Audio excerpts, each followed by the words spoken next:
গুৱাহাটীলৈ যাওঁ বুলি 10:30 ওলাই গৈছে।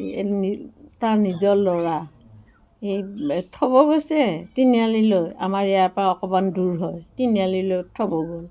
থ'ব যাওঁতে সি মোবাইলটো বোলে পাহৰিছে, ডাঙৰ ল'ৰাই।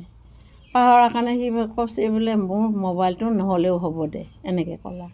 কোৱাত থাকি সি থৈ পেলাই নমাই থৈ গুচি আহিছে। এতিয়া চাওঁতেতো এতিয়া এই 11টা ক'ত ৰাতিপুৱা এতিয়া 10টাই বাজিল, এতিয়ালৈ ঘৰলৈকে ঘূৰি অহা নাই। গোটেই মাখাই ৰাতিটো টোপনি নাই, কাৰো খোৱাও নাই একো।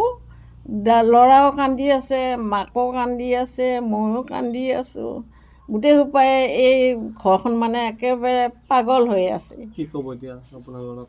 এই মোৰ ল'ৰা য'তেই আছে, যেনেকৈ আছে সেনেকৈ ঘৰলৈকে ঘূৰি আহক।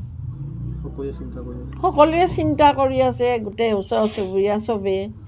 আৰু ঘৰৰবিলাকেতো ক'বই নালাগে, ঘৰবিলাকে সদায় চবেই চিন্তা কৰি আছে। একোৱে খোৱা নাই এতিয়ালৈকে, 10টা বাজি গ'ল। সমবায় সমিতিৰ এজন কৰ্মচাৰী কিবা কি কৰিব গৈছিল গুৱাহাটীত এনে? মইতো নাজানো কি কৰিব গৈছে। সি অফিচত যাম বুলি কৈছে। আচ্ছা, অফিচত যাম বুলিয়ে গৈছে। এতিয়া অফিচৰ মানুহকো ফোন কৰিলে অফিচতো যোৱা নাই বুলি কৈছে। সেইটো এটা বহুত ডাঙৰ চিন্তা হৈ গৈছে নহয়। অফিচতো যোৱা নাই বুলি ক'লে।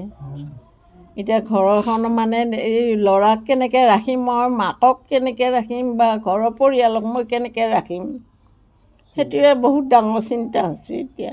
যোৱাকালি আমাৰ জোঁৱাই প্ৰণৱ ৰাজবংশী গুৱাহাটীত যাম বুলি ঘৰৰ পৰা ওলাই গৈছে। তেওঁ এতিয়ালৈকে ঘৰ পোৱা নাই। গতিকে আমি বিভিন্ন প্ৰকাৰৰ ঠাইত আমি খবৰ বাতৰি লৈছোঁ, কিন্তু এতিয়ালৈকে কোনো সূত্ৰ পোৱা নাই। আৰু তেওঁ নিজৰ মোবাইলটো এৰি থৈ গ'ল চাৰ্জত। গতিকে এতিয়া য'তে আছে, যেনেকৈ আছে, যাতে ঘৰলৈ ঘূৰি আহা, তাৰ বাবে আমি অপেক্ষা কৰি আছোঁ।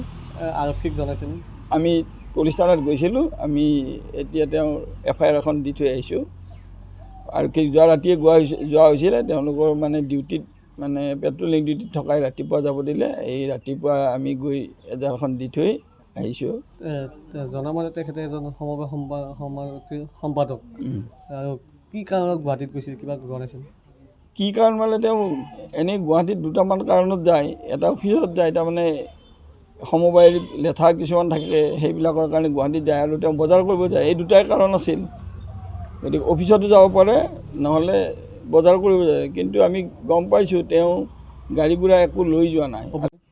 ছাপ্লাই অফিচত যোগাযোগ কৰা হৈছিল। তেওঁ ছাপ্লাই অফিচত যায়, গতিকে তাত যোগাযোগ কৰা হৈছিল। তেওঁ যিহেতু সমবায়ৰ তেওঁ ছেক্ৰেটৰী, কিন্তু তেওঁ নোযোৱা বুলি কৈছে। যোৱাকালি অফিচত যোৱা নাই বুলি কৈছে তেওঁলোকে।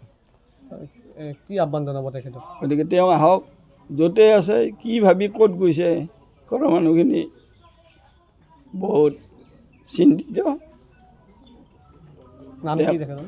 প্ৰণৱ ৰাজবংশী। মোক একো কোৱা নাই, মাত্ৰ ৰাতিপুৱা কৈছে গুৱাহাটী যাম বুলি কৈছে।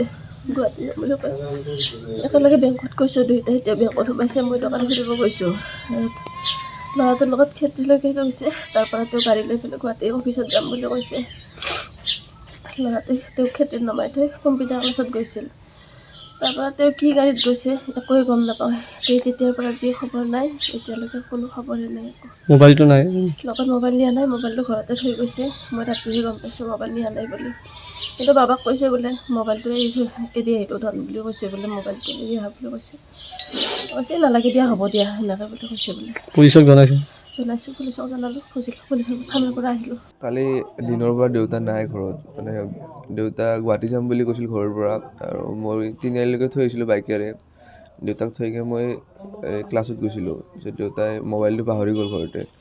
মোবাইলটো পাহৰোঁতে ক'লে মোবাইলটো নালাগে বুলি আজি। পিছত তাৰ পৰা খবৰে পোৱা নাই একো আৰু। কি আহ্বান জনাব এতিয়া? দেউতা য'তে আছে তাত ঘৰ উভতি আহিব লাগে এতিয়া। এতিয়ালৈকে একো সন্ধান পোৱা নাই। যিকোনো খবৰৰ বাবে যোগাযোগ কৰক 7099017330 লগতে 7099017110 নম্বৰত।